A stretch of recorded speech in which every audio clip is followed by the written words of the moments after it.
Hi everyone, Keith Darkmerk Farms. It is now mid-March and it's been unseasonably warm this season. But don't forget, we are going to get another cold snap and it's probably coming very soon. But hey, that's not what I'm here to talk to you today about. Today I'm going to tell you about the 4 things that I wish I would have known before I started all of this and built all of this. So let me show you.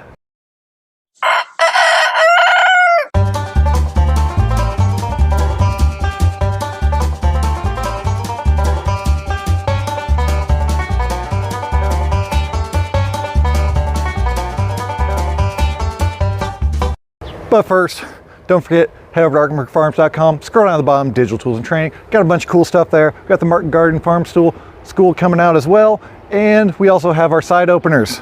Very cool, very automatic. I love them. They've been selling quite good lately. So it takes a little time to get them built, but yeah, go check it out. Now, the first thing is to ask.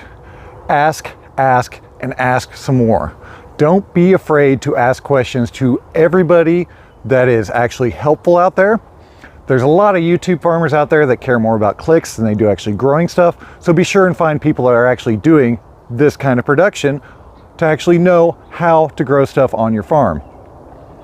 Now, it's very important to ask questions to other groups as well.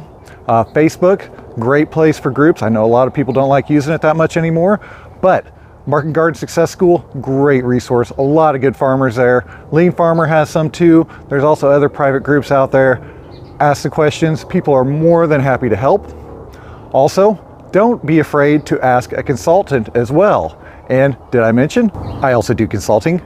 Paying for a consultant when you're first starting out, just ask the simple questions, equipment, what to grow, when to grow, how to grow it. Very, very good. Just the cost of one session for 1 hour in most consultants is way cheaper than it would to be, say, buy a piece of equipment that you find out you don't need on your farm, but it just looked really cool online because there's some people out there that like to sell stuff that don't work because they make money at it. Also, get in some sort of group as well. There's a lot of good resources out there. We have the Market Garden Farm School that we're actually currently working on that is going over all of this stuff, exactly what we do on our farm step by step. There's also a lot of other good ones out there too with really good growers. That's how I learned.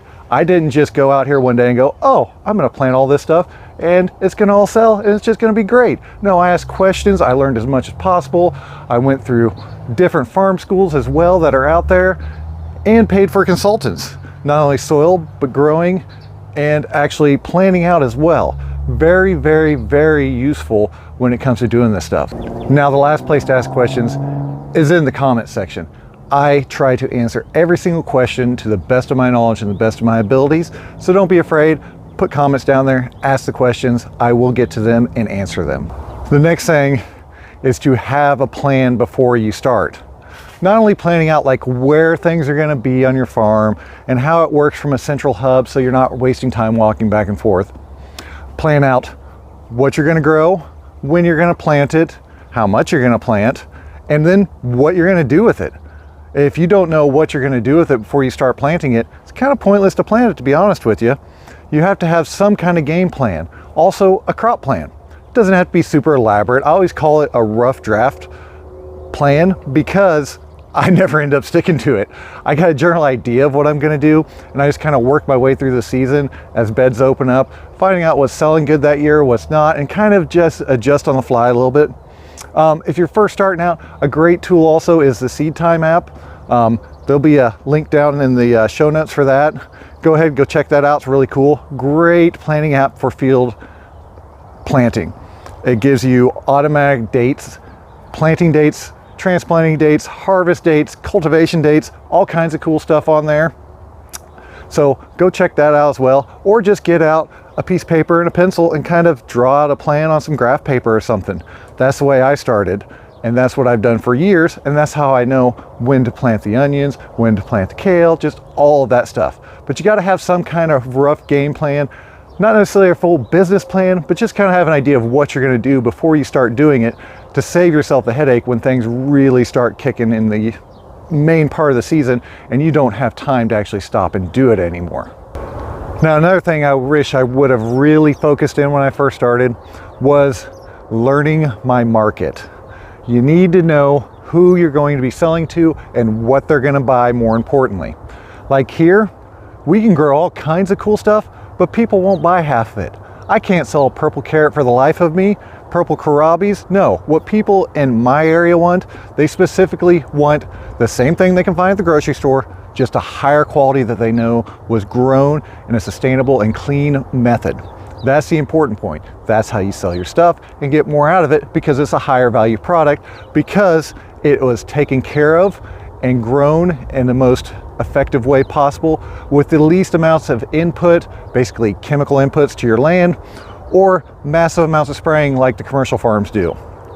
Another thing also, if you're going to try to sell to restaurants, which we actually don't anymore, is talk to them ahead of time, see what they want, see how often they order. That's the important one around here, because you need to know for your crop planting.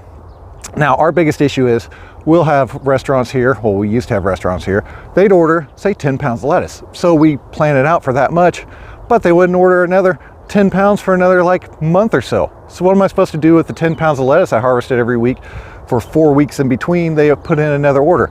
Or then they'd order 2 pounds, and then they order 1 pound, and then they'd order like 15 pounds. It's not a good way to actually work, because you're growing too much, and if you don't have other markets for it, then you're just stuck with it. And when you're stuck with it, you're losing money. The idea out here on any type of farm is you have to make money. You got to remember, a farm is a business. It's fun to do, and we all love doing it. But at the end of the day, you have to have a sustainable farm with income coming in to match the income coming out, or you're just out here losing money. And it's very easy to lose money, especially when you start building up infrastructure, greenhouses, irrigation, multiple tools. It's very, very easy to lose money doing this, and I want to stress that a lot. And that'll take us to our next one, which is don't grow too much. That is my biggest piece of advice for anybody doing this. There's no quicker way out here to lose money than to grow too much of any specific crop at any point throughout the year. You've got to remember, if you're spending the time to seed it, transplant it, harvest it, process, which would be packing, washing, cleaning, whatever, going to a farmer's market, selling it, and you come home with half the stuff you went there with, you just cut your profitability and the amount you're sustaining your farm with in half every single time. You want to sell out by 10 a.m. to 11 a.m. every day, and that's how you know that you're just hitting that sweet spot, because you're taking all the effort you're putting in and you're getting all the return possible. We've had this issue before, and that's why we stopped working with restaurants. Because of this, first season, we grew like 1 bed of leaf lettuce. Second season, we started growing 3, 4, and 5. When we were only selling 2 of those, 3 of those were going to waste every week, which made that the farm was losing money hand over fist, and it is not fun at all. It's very stressful. Like, I have a feeling this year I might have planted a few too many onions because I kind of ordered too many, because I tend to get a little excited when I order seeds and start growing stuff, and I know better, but it still happens to me occasionally as well.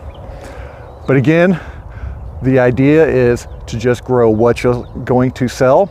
And I know when you first start, it's really hard to do that, but the biggest secret is just grow like 20-foot sections of your bed of a crop, take that to market. Some of the stuff won't sell, but you'll actually know what does sell, and that is the key. You have to know what sells in your market to know how to actually plan your farm to grow what you need.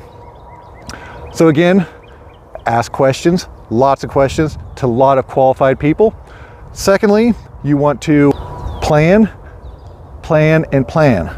Crop plan, equipment plan, selling plan, all of that stuff. Next is to learn your market, because you have to learn your market to know what you're going to grow and what you're going to sell. And then finally, don't grow too much. Cannot emphasize that enough. That is the way you'll lose money, get discouraged, waste time, get burned out very, very easily. So, as always, hope y'all like what you saw today. If you did, don't forget to like and subscribe. Thank y'all. Have a good day.